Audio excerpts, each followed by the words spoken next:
What is going on, everybody? Welcome to Triple Moto Bypass, and today I have some exciting news to share with you guys. Yes, today is the day.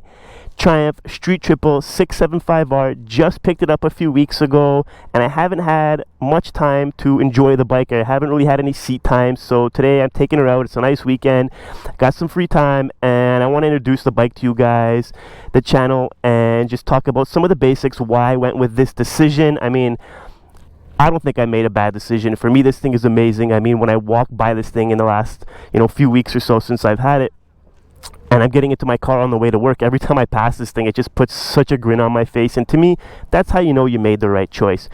So the bike itself is basically bone stock. There's no upgrades to it. It's the crystal white color. It has the beautiful subframe in the back. You can see the red subframe, which lets everybody know when it comes to Triumph, whether it's the Daytona you're looking at or the Street Triple, it is in fact an R model. So one thing that's been done to the bike is, at the time when the owner picked up the bike from Triumph, they were offering a fairing upgrade package. So you can see it has the lower belly pan, which has been upgraded. It also has, here in the back, it has the pillion or the seat cowl cover.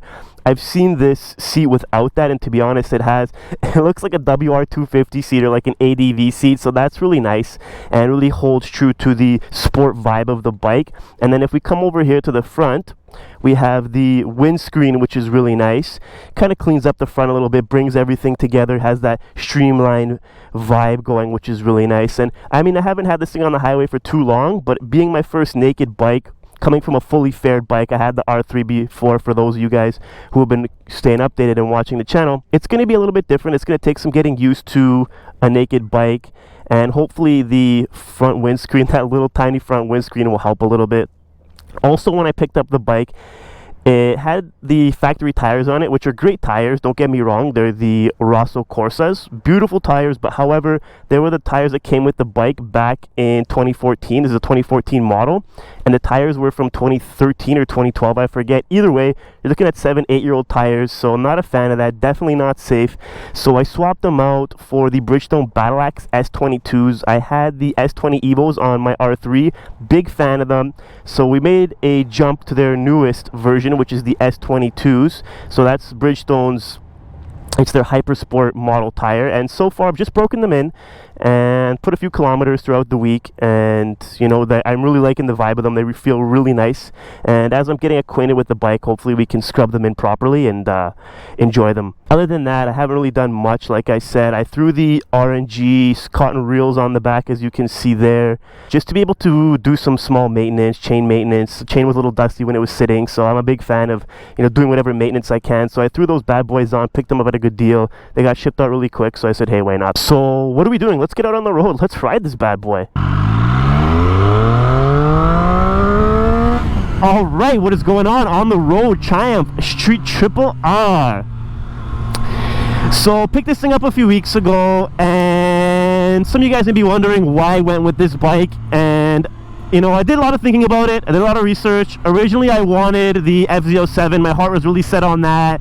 But because I'm a bigger guy, and speaking to some people who have the FZ07 that are bigger guys, and some other people that have the FZ09 or the MT09, I was like, okay, the MT09 is also an option, as well as the Suzuki has a really nice option, the SV650, great bike. A lot of people will turn them into track bikes once they get used to them, or just buy them right out for the track. So that had a really great platform to start with.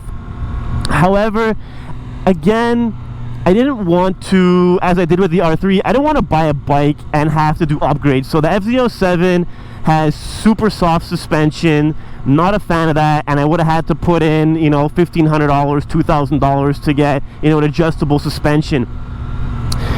Same thing with the SV650. There's not really an aggressive suspension on that bike either, so I said, hey, there has to be some kind of other options. I didn't really want to get a dedicated super sport bike. I wanted something that I can take longer rides on, that I can be more relaxed. I didn't want to have back pain or wrist pain an hour into it. Some of my friends that have their super sports, I hear their complaints. I don't want to be part of that group, so I said, hey, let's look at other options. And I came across Triumph.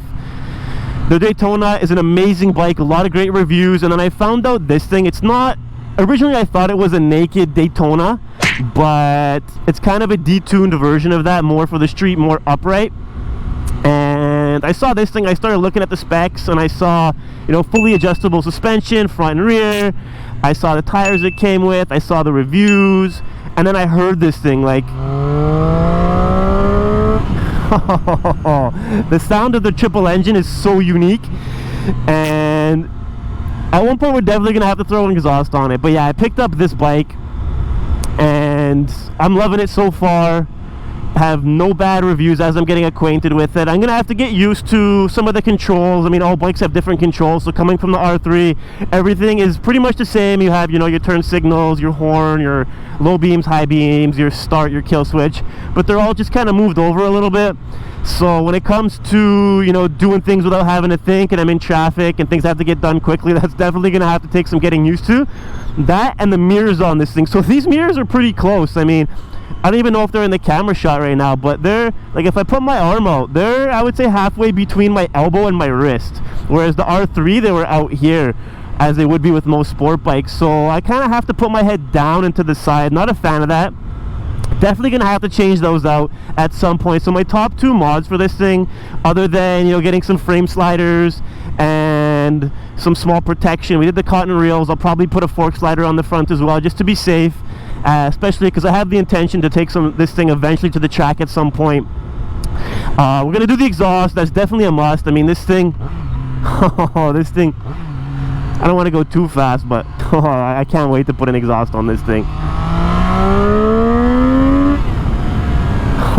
This thing is crazy. And also when you're downshifting, or you're, you know, letting the revs kind of trickle down like we are now, and your engine braking, it has such a nice gargle to it. I really hope an exhaust will bring that through once we get a nice tune on it. So I'm jumping on the forums, doing a lot of research. So that's the basics of the bike, and I really look forward to getting acquainted to it and eventually doing a full review with you guys. But I just wanted to introduce the bike to the channel and let everybody know, hey, this is what I ended up getting, this is what we're working with. And so far, I mean, this thing is amazing. So that's it for this video. If you like what you see, don't be shy, hit that like button. It really lets us YouTubers know that you like what we're putting out. And if you want to stay up to date with the latest and greatest coming out here at Triple Moto Bypass, don't forget to subscribe, smash that notification button, and YouTube will do their thing and let you know as soon as a new video drops. Also, you can get your daily fix of Triple Moto Bypass on Instagram at Triple Moto Bypass. That's all one word, Triple Moto Bypass. That's it for now, guys. Keep two wheels on the ground and ride safe. Breaker, breaker. We got the end of the video here. Roger that. Over and out.